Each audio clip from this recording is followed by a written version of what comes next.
Arestado sa entrapment operation ang isang lalaki na paulit-ulit umanong ginahasa ang isang babae na pinangakuan niyang tutulungan na makakuha ng trabaho sa ibang bansa.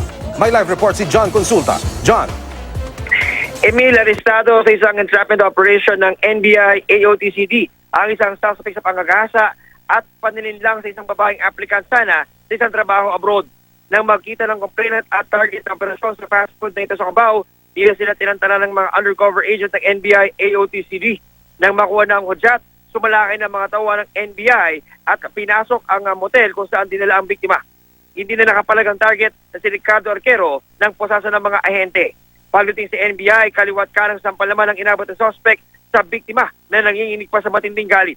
Sumbong ng biktimang si Lani, di niya tunay na pangalan, nag-a-apply sana siya sa puntang Singapore ng kontakin sa Facebook ng suspect at kinumbising tutulungan siya mag-apply na lang sa Alaska, sa Amerika bilang internet shop server na may sweldo raw na 40,000 pesos kada buwan. Mula sa meeting place nila sa Cubao, dinala niya siya sa isang hotel sa Cubao. Matapos kunan ng litrato naman at ang kanyang passport at kunin din ang 12,000 pesos cash na dala, pwersahan daw siyang pinainom ng puting tabletas na hinihinalang ecstasy at sinimulang halayin. Ang masaklap, inunan pa ng suspect ang ginawa niyang panggagahasa sa biktima. Di pa nakontento, pagkalipas ng isang buwan, pinantaan niya ang biktima na kanyang i-upload ang sex video kapag di makikipagkita sa kanya at pagbibigay ng pera.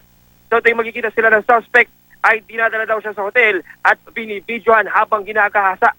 Napilitan na raw siya magsumbong nang i-upload ang sex video nitong Disyembre at pinadala sa mga kaanak, kaibigan at katrabaho ng biktima nang di siya nakapagbigay ng pera. Pinagbantaan ding papatayin ang kanyang pamilya base sa pinadalang mga text messages ng suspect. Dahil sa nangyaring kahihiyan, hiniwalayan na ang biktima ng kanyang asawa at nilayuan ng kanyang mga anak. Inamin ng suspect na in-upload niya ang video pero git niya may relasyon sila ng biktima. Sa pagsusuri ng cellphone at USB na na-recover sa suspect, lumabas na may mga text video ang suspect sa iba pang babae na posibleng biktima rin niya.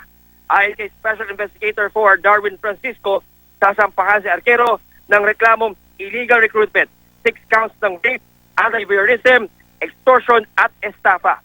Hinikayat ng NBI ang iba pang posibleng naging biktima ng suspect na magtungo lang sa bureau para magsampa ng reklamo.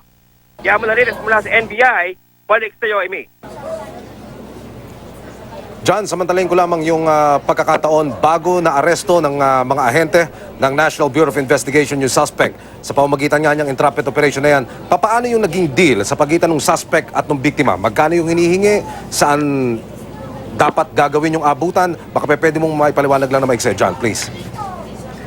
Sa pangkalahatan ni bilang hinihinging kabayaran itong suspect ay 50,000 pesos para maalakad daw niya itong papel nitong biktima.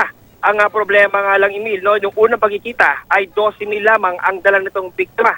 At laking gulat na nga nila nang yun pala ay dadalhin siya sa hotel at doon siya halain.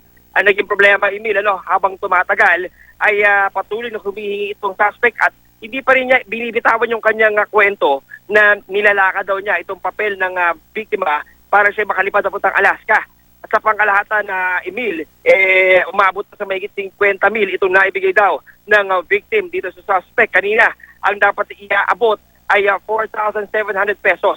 Nang sila magkita nga dito sa fast food chain sa May Cubao, inabot na yung pera. Subalit hinakay pa nitong suspect, itong biktima doon nga sa motel, nakatalapit lang doon sa restaurant at doon na naisagawa ang entrapment operation laban sa naturang suspect. Emil. Mula sa head office ng National Bureau of Investigation sa Maynila, maraming salamat, John Consulta.